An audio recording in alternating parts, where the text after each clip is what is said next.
Welcome to Wings IAS guys. मेरा नाम है नवदीप। ये ना GS1 का सिलेबस है, JKS का। ज़रा एक बात आप सब्जेक्ट्स देखो क्या क्या है। इंडियन हेरिटेज एंड कल्चर, मतलब Indian history. Geography of the world and society, उसके साथ साथ आपकी हिस्ट्री है। ओके, पर्टिकुलरली इसमें मॉडर्न हिस्ट्री आती है। ओके, यहाँ हो गया art and culture. Indian society, social issues. ये आपका GS1 का सिलेबस है।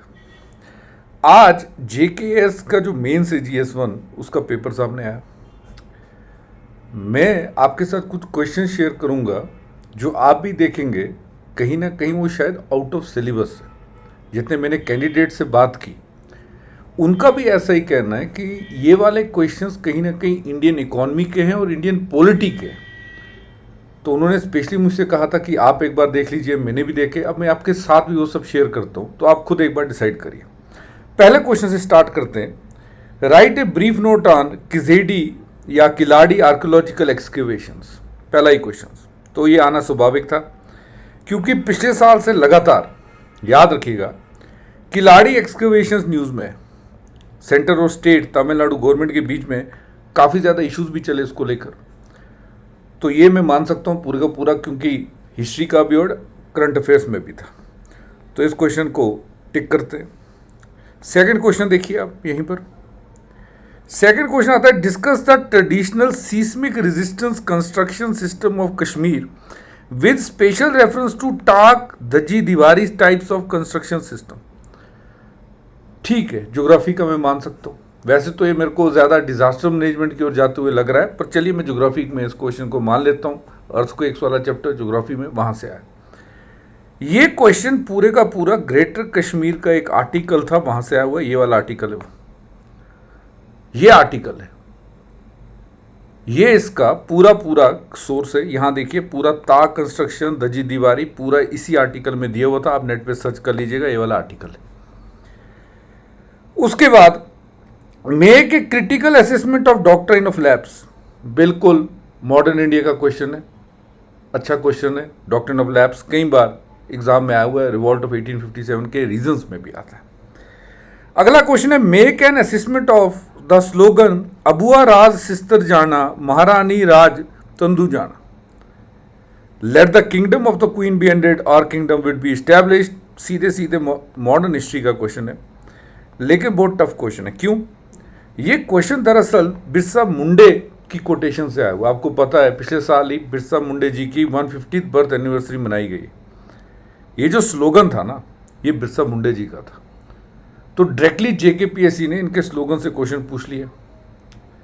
क्लियर? मैं कह सकता हूँ टफ क्वेश्चन था, बट डूएबल था अगर आप करंट अफेयर्स कर रहे। क्लियर? अगला क्वेश्चन देखिए। To what extent did cultural interaction with Central Asia influence Indian art form. आपको गंधारा स्कल्पचर्स के बारे में पता होगा, गंधारा आर्ट फॉर्म है ना। अगर आपको ये सब पता है ना, तो ये क्वेश्चन बहुत आसानी से आप कर सकते हैं। दरअसल ये पूरे का पूरा सेंट्रल एशिया के साथ, जैसे गंधारा आर्ट फॉर्म है, या इवन हमारे आर्किटेक्चर में जो आप डोम्स देखेंगे, ये सब सेंट्रल एशिया से आया हुआ है। तो this is a doable question. फिर क्वेश्चन आता है, हाईलाइट द कंट्रीब्यूशन ऑफ पृथ्याली वडेडार। ये क्वेश्चन आया हुआ है। अच्छा, ये इनके ऊपर भी एक आर्टिकल था। ये क्वेश्चन भी करंट अफेयर से ही है। पृथ्याली वडेदार डायरेक्टली इनके ऊपर क्वेश्चन आया हुआ। ओके, तो ये भी मैं कह सकता हूँ कि ये डूएबल क्वेश्चन था। अगर करंट अफेयर किसी ने बहुत डेप्थ में पढ़े, बहुत डेप्थ में, तो पेपर अभी तक आप देखेंगे पूरा UPSC के बराबर मेरे को लग रहा है। Discuss the significance of colour coded weather warning system issued by the Indian meteorological department for cyclone prone areas. 150 words में लिखना है, 10 मार्क का क्वेश्चन है। भाई साहब, ये UPSC से रिपीट हुआ है। 2022 का UPSC का क्वेश्चन है, वहां से डायरेक्टली इसे रिपीट करके पूछा गया। तो ये ज्योग्राफी का क्वेश्चन है। Describe the climatic conditions of Arctic region. भाई साहब, जो क्लाइमेट थीम्स आप पढ़ते हैं, सीधे वहीं से क्वेश्चन है। Discuss the recent development concerning promotion of saffron cultivation in the north east region of India.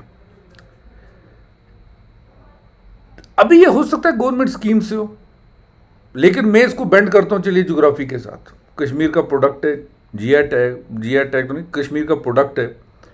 तो मैं कहता हूँ चलो जीआई टैग वाले हिसाब से नहीं, चलिए प्रोडक्ट के हिसाब से पूछ लिए सैफरन के बारे में।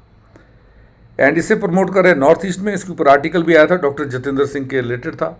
मैं कहा ठीक है, उस सेंस में इसको पूछ सकते हैं, करंट अफेयर्स वाले सेंस में, ज्योग्राफी के एग्रीकल्चर के साथ लिंक करके। ये क्वेश्चन यहीं से आया, ठीक है। आगे आप बढ़ेंगे तो क्वेश्चन क्या देखिएगा, मैनग्रूव्स के ऊपर है, ज्योग्राफी का क्वेश्चन है सीधे, और ये भी रिपीटेड क्वेश्चन है यूपीएससी का। UPSC is also asked about the mangroves on in 2019 या 2020 आप देखेंगे। Trace the development of Gandhian movement, how they transform the nature of the national struggle. 250 words का क्वेश्चन है, मॉडर्न हिस्ट्री से question है। अब ये 12th वाला क्वेश्चन आप देखिए, मैं भी देख रहा हूं। Discuss the objective and significance of one district one product scheme launched by the government of Jammu and Kashmir. List few products being promoted in the UT of Jammu and Kashmir under this scheme. One district one product. ये तो geography से मतलब कान पकड़ के कहीं ना कहीं आप इसको जोड़ सकते हो ज्योग्राफी के साथ। ये क्वेश्चन इकोनॉमी का है, गवर्नमेंट स्कीम्स इकोनॉमी अगर आप पढ़ेंगे वहां पे ODOP, one district one product की बात होती है। अब इसे ज्योग्राफी के सेंस में अगर पूछा है तो ये कहीं ना कहीं कान सीधा ना पकड़ना, उल्टा करके पकड़ने की बात है। ये तो सीधे सीधे मेरे को आप भी बोलेंगे ये तो इंडियन इकोनॉमी का क्वेश्चन है, और इसको जोड़ा गया यहां पर ज्योग्राफी के साथ। पहला ये क्वेश्चन है। दूसरा क्वेश्चन मैं आपको कहता हूं, briefly discuss various initiatives taken by Government of India as part of India's integrated vision for forest, food and sustainability 2025। चलिए मैंने ज्योग्राफी के साथ जोड़ दिया। काफी सारे एस्पिरेंट्स कह रहे हैं कि चलिए सर मान लेते हैं ये वाला ज्योग्राफी के साथ जोड़ सकते हैं, बट आप 12th नंबर का क्वेश्चन ज्योग्राफी के साथ कैसे जोड़ेंगे, वो तो इकोनॉमी से। इसके बाद क्वेश्चन 14 देखिए, discuss some key initiatives suggested by Niti Aayog to promote deep sea and offshore fisheries under Indian Blue Economy Framework। अब कोई कह सकता है ब्लू इकोनॉमी के बारे में पूछा ज्योग्राफी से लिंक करके, चलिए ठीक है, फिर आपका ये नीति आयोग कहां से आ गया? और ये तो की initiative suggested by NITI Aayog, ये गवर्नेंस और इकोनॉमी से मिक्स हो रहा है। अगर केवल ब्लू इकोनॉमी की बात हो रही होती तो मैं कहता कि ये ज्योग्राफी का क्वेश्चन है। एस्पिरेंट्स का भी यही कहना है जितने से मेरी बात हुई अभी तक। अगर केवल ब्लू इकोनॉमी के बारे में पूछा होता कि वो कैसे इकोनॉमी में योगदान, मान सकते हैं, चलिए उतना ठीक है। आप सजेस्टेड बाय नीति आयोग लिख रहे हैं तो ये तो इकोनॉमी के साथ भी लिंक हो रहा है। आपके क्वेश्चंस ओवरलैप कर रहे हैं, अपने सिलेबस के अंदर नहीं है। ये आप देख लीजिए, हो सकता है मैं गलत हूं, आप मुझे कमेंट सेक्शन में बताइए। अगला क्वेश्चन देखो, discuss the major defence industrial corridors in India, examine their location factors and region. चलिए मान लिया ज्योग्राफी के साथ है, डिफेंस इंडस्ट्रियल कॉरिडोर मान तो मैं, क्योंकि लोकेशन वाइज पूछा है, रीजनल सिग्निफिकेंस वाइज पूछा है, तो ज्योग्राफी के साथ है। लेकिन क्वेश्चन नंबर 16 देखिए, how did Great Depression reshape relationship between state and economy in the 12th century. ये भी इकोनॉमी का क्वेश्चन है सीधे सीधे, ग्रेट डिप्रेशन। आप ज्योग्राफी का तो कुछ पूछ नहीं रहे, आप इकोनॉमी का पूछ रहे हैं। स्टेट और इकोनॉमी के बीच में क्या डिफरेंस था, what government did, laissez faire का यहां पर आप कंसेप्ट पूछ रहे हैं सीधे सीधे। ये तो सीधे इकोनॉमी का। 17 क्वेश्चन आर्ट एंड कल्चर से, बाण पाथर के बारे में पूछ रहे हैं। वराह मीरा इंडियन, चलिए सिस्टम, ये भी कहीं न्यूज में तो नहीं थे। ये एक ऐसा क्वेश्चन था जो छोड़ने वाला होता है, चलो कुछ भी लिख लो इसमें, क्योंकि